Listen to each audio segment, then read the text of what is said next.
Olá pessoal, bom dia, tudo bem com vocês? Espero que estejam todos muito bem. Na aula de hoje nós vamos falar a respeito de equivalência. Você já ouviu falar dessa palavra? Já ouviu esse termo em algum momento no seu cotidiano, na sua rotina? Pois é, sempre que a gente utiliza a palavra equivalência, quer dizer que algo é equivalente a outra coisa, nós estamos tentando dar a entender que aqueles dois elementos têm algo em comum, são equivalentes, têm o mesmo valor. Um exemplo mais prático. O peso de Joãozinho é equivalente ao peso do Pedrinho. Isso quer dizer o quê? Quando a gente ouve essa frase, o que nós imaginamos? O que nós concluímos?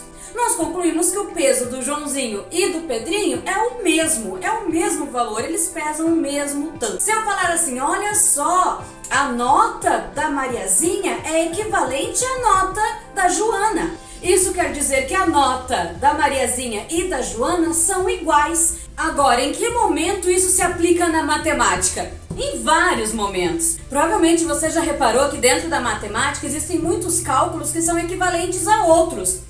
Por exemplo, 2 vezes 3 e 6 vezes 1 são equivalentes.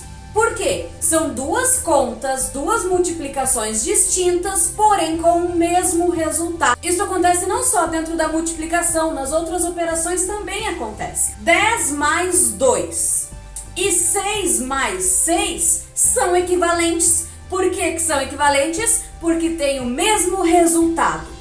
Vocês lembram quando a gente foi aprender a respeito de porcentagem alguns anos atrás, ali pelo 5º, 6º ano, que nós aprendemos que 50% e a fração 1/2 é a mesma coisa porque são equivalentes? Isso quer dizer que 50% é a mesma quantidade de 1/2. Se eu chegar na sorveteria e pedir, me vê 50% desse pote de sorvete, ou me vê 1/2 desse pote de sorvete, a quantidade me entregue vai ser a mesma, porque 1/2 e 50% são equivalentes, só que um está escrito em forma de fração e outro está escrito em forma de porcentagem. Também existem equivalências entre as frações. A fração 1/2 é equivalente à fração 2/4, que é equivalente à fração 3/6, que é equivalente à fração 5/10, 4/8 e assim por diante. Existem infinitas frações equivalentes ao meio. Pensa comigo, 1/2 não quer dizer metade? É ou não é? Eu estou repartindo algo em duas partes e estou usando apenas uma. 1/2 quer dizer metade. E 2/4? Não estou repartindo em 4 partes e usando duas? Também é metade. E 5/10? Não estou repartindo em 10 partes e usando 5?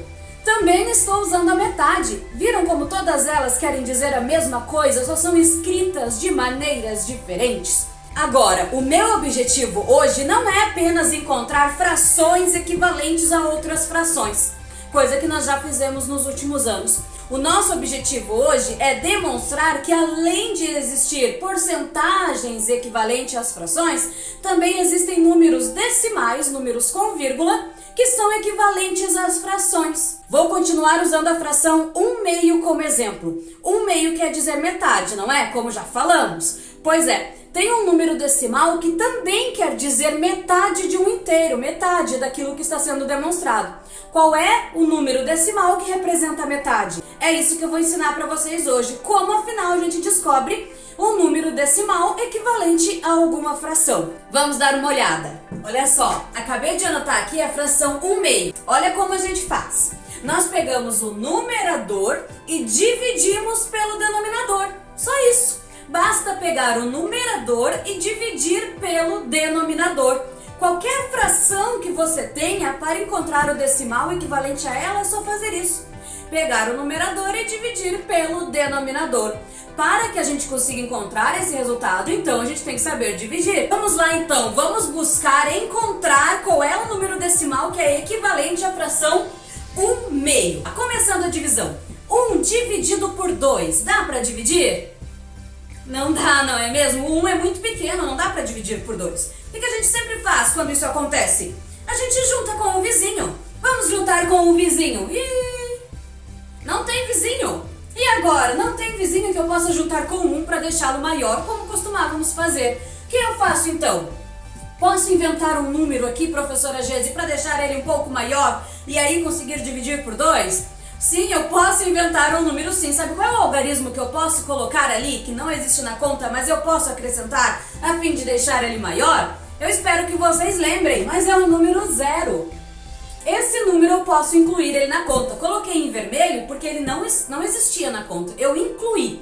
Posso incluir o 1, o 2 ou o 3? Não. Eu só posso incluir o algarismo 0.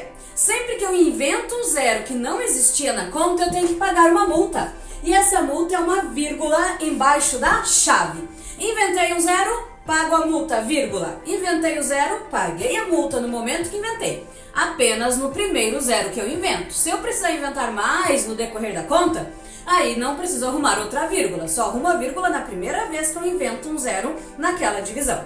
Agora vamos ver se dá para dividir. 10 dá para dividir por 2?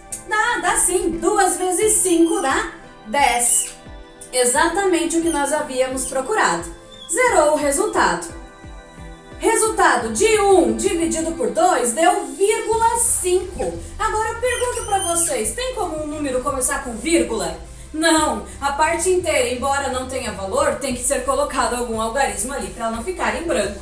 Qual é o algarismo que representa o vazio? O algarismo 0. Essa fração e esse decimal são equivalentes. Vamos a mais um exemplo? Olha só mais este exemplo aqui. Vamos descobrir qual é o número decimal equivalente à fração 7/8. Qual seria o número com vírgula que quer dizer a mesma coisa que essa fração ali? Para isso, nós precisamos fazer qual conta para descobrir qual é o decimal equivalente àquela fração? Espero que você tenha dito uma divisão. Isso mesmo, nós vamos fazer uma divisão. Entre quais elementos? Entre o numerador e o denominador, ou seja, numerador dividido pelo denominador, é sempre assim, tá? Esse dividido por esse, o de cima dividido pelo de baixo. Agora nós vamos ter que praticar a divisão. 7 dá para dividir por 8? Não dá, é muito pequeno. Tem vizinho para juntar? Não tem vizinho. O que nós podemos fazer? Incluir um 0 e quando eu incluo um 0 que não existia na conta, aparece a vírgula. Agora, 70 dividido por 8, a gente não vai achar exatamente ele. O que mais se aproxima é o 8 vezes 8, que dá 64. Fazendo a continha de menos, nós vamos descobrir que dá 6, essa sobrinha aqui. Dá para continuar a conta ou ela acaba ali? Vamos tentar dividir mais um pouco. Nem sempre vai dar exata. Às vezes a conta dá infinita, nunca mais termina. Mas às vezes dá para concluir ela sim. Essa daqui vai dar de concluir na terceira casa decimal, na casa dos milésimos. Vamos ver. 6 é muito pequeno para dividir por 8. O que eu posso fazer? Inventar um 0. Já que não tem ninguém para descer, inventei um 0. Coloca outra vírgula? Não, como eu falei há pouco, a gente só arruma a vírgula no primeiro 0 que a gente acrescenta. 60 dividido por 8. O que mais se aproxima é o 8 vezes 7, que dá 56. Fazendo a continha de menos, aqui sobram 4. Concordam? Vamos tentar dividir esse 4 por 8. Dá para dividir? Não dá, é muito pequeno. Vou inventar um 0 para tentar dividi-lo. 40 dividido por 8. 8 vezes 5. Dá exatamente 40. Zerou o resto, ou seja, a conta acabou. Terminamos. 7 dividido por 8 deu 0,875 milésimos. Ou seja, esse número decimal e essa fração são equivalentes. Vamos ao último exemplo. Por fim, vamos resolver o nosso último exemplo. Afinal, qual será o número decimal equivalente à fração 12 décimos? Como eu descubro?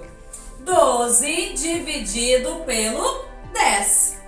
12 dá para dividir por 10? Dá. Ou seja, não preciso colocar o 0 já de início, porque o 12 dá para dividir. Não tem que inventar moda ali, não. 12 dá para dividir por 10. 10 vezes 1, 10. E sobrou 2. Até aqui tudo certo. Agora, 2 dá para dividir por 10? Não dá. Vamos descer o próximo número para deixá-lo maior. Opa, não tem próximo número.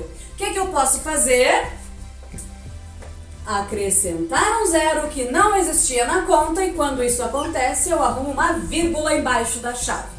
Agora 20. Dá para dividir por 10? 20 dá. 10 vezes 2 dá exatamente o 20.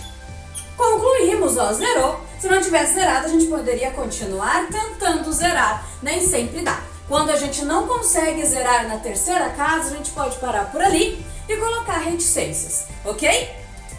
12 dividido por 10 deu 1,2. Ou seja, esse número decimal e essa fração são equivalentes. Espero que vocês tenham entendido como fazer essa transformação de uma fração para um número decimal, ok? Um grande beijo e até a próxima aula. Tchau, tchau!